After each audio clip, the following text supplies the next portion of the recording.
Le Mali a une particularité que je souligne. Moi qui en suis un visiteur, un fils adoptif, depuis maintenant une quinzaine d'années. Je séjourne régulièrement au Mali, j'y reste des mois entiers, des semaines entières. Le Mali, c'est mon autre patrie africaine récurrente. J'ai eu le temps de m'acclimater. J'ai eu le temps de voyager dans le pays. Il me faudrait, à partir d'un séjour durable de 3 ou 4 mois, pour accélérer mon bambara et pouvoir dire avec fierté ici, Bamanan Kankadi. Parce que je suis déjà à une phase où j'entends, j'écoute et je comprends presque tout ce qu'on dit en bambara. C'est comme ça que j'apprends une langue, en écoutant les gens. Moi, je passe des heures et des heures, notamment quand je suis au Mali, à écouter l'ORTM en bambara. Une langue, il faut d'abord l'entendre chanter. Il faut que la langue devienne quelque chose de normal dans vos oreilles. Et à ce moment-là, vous pouvez entrer dans les structures de la langue. Et à un moment donné, vous pouvez la parler. C'est comme un feu intérieur qui s'empare de vous. Il y a un moment où le bambara va s'éveiller comme ça en moi. C'est comme ça que j'ai appris les 5 ou 6 langues que je pratique. Je me suis d'abord immergé dans la littérature de cette langue. Alors, pourquoi le Mali est-il une cible favorite? Malgré l'impact de la modernité, l'influence de l'Occident, l'influence de l'islam, etc., que toute l'Afrique connaît, le Mali est une société qui a gardé les racines de sa civilisation africaine. Et il faut savoir que toute société africaine qui a conservé les racines de sa civilisation est considérée par les impérialistes, par les colonisateurs et par les néocolonisateurs comme un danger pour leur projet. Parce que pour dominer, il faut d'abord acculturer. Pour dominer quelqu'un, il faut lui montrer que sa culture ne vaut rien. Oh, les Maliennes et les Maliens, qu'ils soient bons ou mauvais, riches ou pauvres, grands ou petits, qu'ils soient même du pouvoir ou de l'opposition, ils ont un lien avec leurs racines. Ce lien avec les racines vient d'abord d'une pratique de la mémoire des filiations. On voit souvent les griots comme des flatteurs. Ce qu'on ne voit pas, c'est que le Mali a une mémoire longue de soi.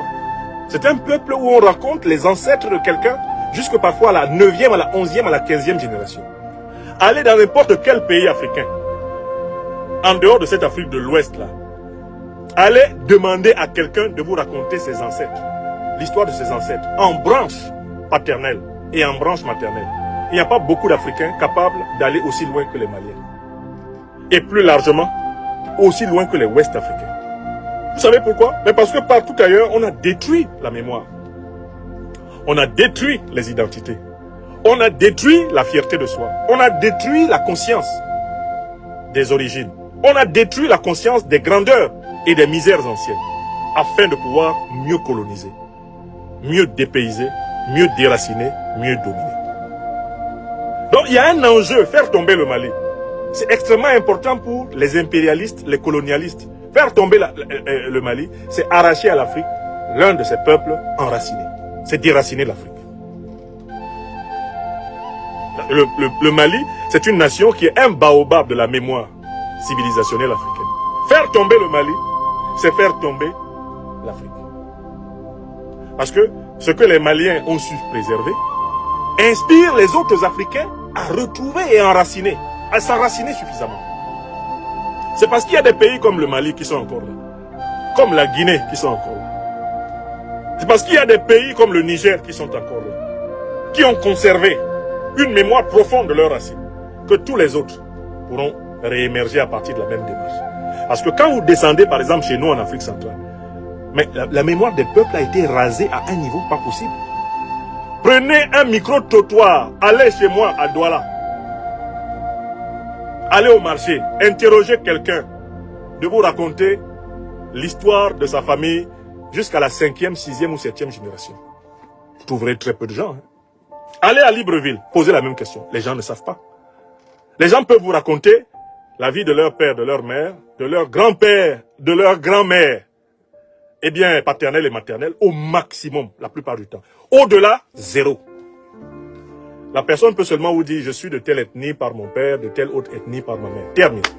La mémoire de transmission générationnelle a été balayée par le fait. négrier par le fait colonial, par le fait néocolonial. Tout est à refaire. Il y a une petite vidéo d'un jeune Gabonais extrêmement génial qui utilise de manière récurrente la formule « tout est à refaire ». Mais ça, c'est une description de la situation en Afrique centrale. Ils ont tellement attaqué les peuples d'Afrique centrale qu'ils en ont écervelé la majorité en matière de mémoire de soi. Et il faut donc qu'on tue le Mali. Il faut donc qu'on détruise le Mali pour que l'Afrique perde une nation archétypale, c'est-à-dire une nation modèle en termes de mémoire et de fierté de soi. Est-ce que vous comprenez ça? Est-ce que vous comprenez ce que je vous dis là? Et il est donc hors de question qu'on laisse tomber le Mali. Parce que laisser tomber le Mali, c'est nous laisser tomber tous en Afrique subsaharienne. Vous comprenez? Voilà la troisième raison. Il y a une quatrième.